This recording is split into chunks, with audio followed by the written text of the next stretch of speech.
So hi everyone, a very good evening. तो दोस्तों, अगर आज की मार्केट में आपने देखा तो मार्केट में अचानक से ऑलमोस्ट 2 बजे के बाद एक स्ट्रॉन्ग रिकवरी दिखाई दी।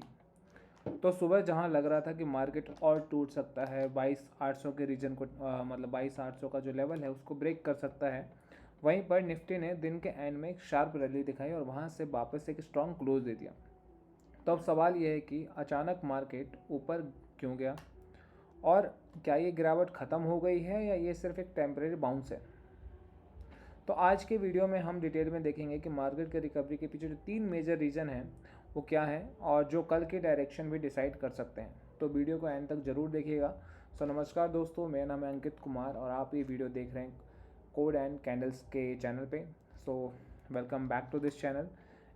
यहाँ हम स्टॉक मार्केट को बहुत ही सिंपल लैंग्वेज में समझते हैं ताकि बिगनर और रिटेल इन्वेस्टर आसानी से समझ सकें। तो चलिए हम बात करते हैं कि मार्केट में जो रिकवरी आई है उसके पीछे 3 बड़े कारण क्या हैं। तो जो पहला जो रीज़न है, अगर आप देखोगे तो पहला जो रीज़न है वो है ग्लोबल न्यूज़, दूसरा जो रीज़न है ओवरसोल्ड का एक बाउंस आया है और तीसरा जो रीज़न है शॉर्ट कवरिंग हुई है। तो चलिए पहला रीज़न देखते हैं जो ग्लोबल न्यूज़ है। तो पिछले कुछ दिनों से मार्केट गिर रहा था क्योंकि स्ट्रेट ऑफ हॉर्मुज़ का जो टेंशन है वो चल रहा था।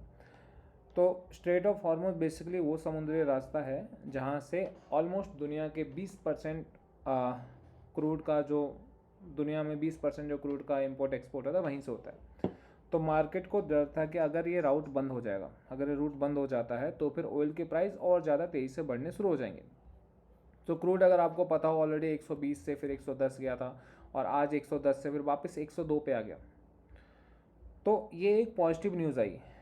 तो पॉजिटिव न्यूज़ क्या है कि यूएस ने अनाउंस किया है कि इंटरनेशनल मैरी टाइम कोलेशन बनेगा जो शिप की सिक्योरिटी प्रोवाइड करेगा। साथ ही इंडिया ने भी ईरान से बात की और इंडियन वेजल्स को सेफ पैसेज मिल गया। तो इस न्यूज़ से मार्केट को एक ग्रीन सिग्नल मिला है और ऑयल सप्लाई कंप्लीटली बंद नहीं होगी। दूसरा रीज़न ये था कि टेक्निकली अगर आप देखोगे तो मार्केट ओवरसोल्ड था। पिछले कुछ सेशन में मार्केट इतना गिर गया था कि इंडिकेटर्स ओवरसोल्ड जोन में आ गए थे।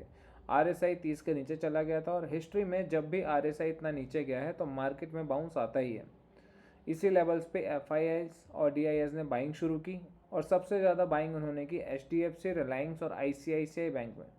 तो ये एक हैवी वेट जब मूव करते हैं तो मतलब जब मार्केट के इतने बड़े लार्ज कैप शेयर में इन्वेस्ट करते हैं, बहुत अच्छी इन्वेस्टिंग की होगी उन्होंने एफआईआईज और डीआईएस ने, तो निफ्टी ऑटोमेटिकली ऊपर जाना शुरू कर देता है।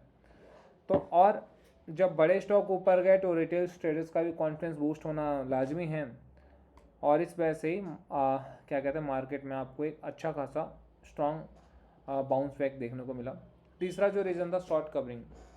तो अगर आप देखोगे पिछले हफ्ते में मार्केट बहुत ज़्यादा शॉर्ट पोजीशन बनी हुई थी, मतलब ट्रेडर्स जो थे मार्केट गिरने के एक्सपेक्टेशन में सेल कर रहे थे। सुबह निफ्टी ने 22,950 के आसपास लो बनाया और वहाँ से मार्केट पलटना शुरू हो गया। जैसे ही निफ्टी ने 23,200 क्रॉस किया, शॉर्ट सेलर डर गए और उन्होंने अपनी पोजीशन कवर करनी शुरू कर दी। तो जब भी शॉर्ट सेलर पोजीशन बाय करनी शुरू कर देते हैं तो मार्केट और तेज़ी से ऊपर चला जाता है।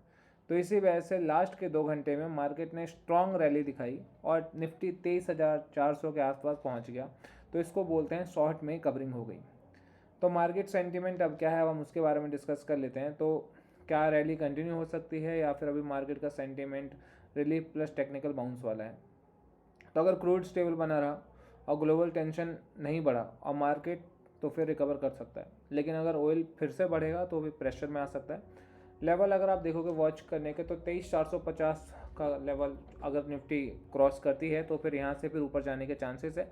पर वहीं पे अगर आप देखोगे 23,200 और 22,950 के नीचे आता है जो कि एक बहुत स्ट्रॉन्ग सपोर्ट है आज के डे का जो लो है। तो यहाँ से फिर निफ्टी वापस 22,800 22,500 के लिए मूव कर सकती है। At the end I just want to ask कि आपको क्या लगता है, मार्केट यहाँ से ऊपर जाएगा या फिर गिरावट वापस आएगी। कमेंट में जो भी हो जैसा हो ज़रूर बताइएगा और अगर डेली मार्केट अपडेट चाहते हो तो फिर इस चैनल को सब्सक्राइब कर लो। Thank you so much, have a great day guys.